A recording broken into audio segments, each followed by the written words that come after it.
There are places on Earth that can surpass even your wildest imagination. One such astonishing place is the Corinth Canal. Located in Greece, this canal is a regular shipping route, but watching ships pass through it is nothing short of a breathtaking adventure. On one side, there are walls of solid natural rock. On the other, there is human ingenuity. Between these two, a passage has been created that tells a unique story, not just of geography, but also of history, engineering, and human courage. Why is the Corinth Canal so narrow? Why is passing through this canal so challenging? And how was the Corinth Canal actually built?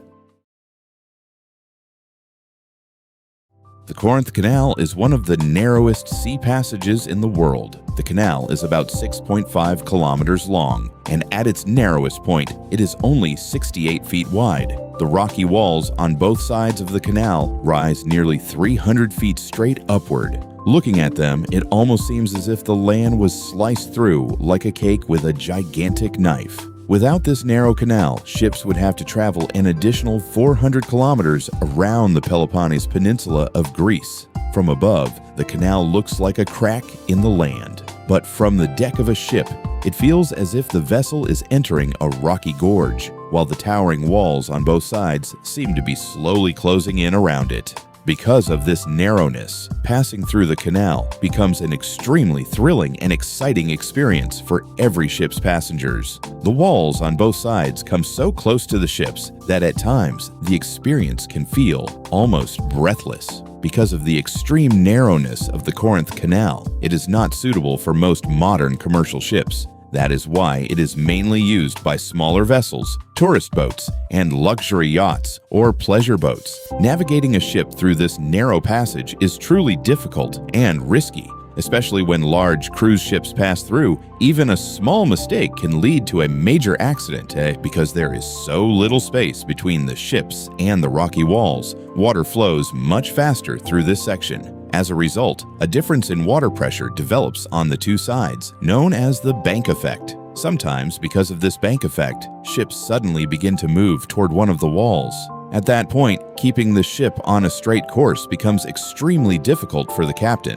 That is why ships traveling through the Corinth Canal have to rely on the assistance of small tugboats. Because of the potential risk of accidents, no ship can travel through the canal at high speed.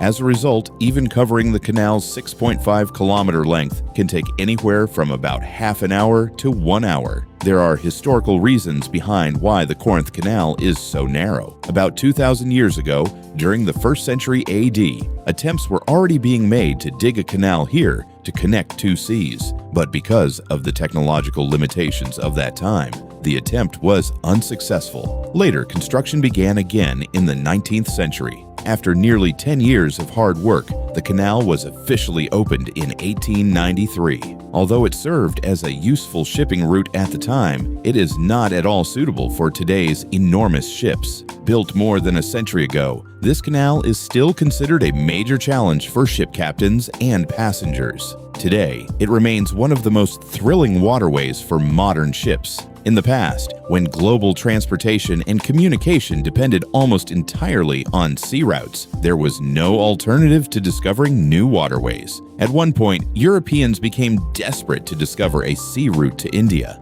And one of the major reasons behind this was black pepper. It may sound unbelievable, but for centuries, black pepper was one of the most strategic and valuable commodities in the world. That is why pepper was known as black gold. Hundreds of years ago, this tiny spice changed the course of global trade, politics, and even wars.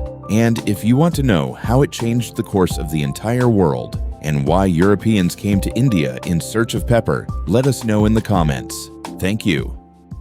I'm Adam, and this has been FactFlix. If you enjoyed this story, subscribe for more untold facts, hidden histories, and mysteries that continue to fascinate the world.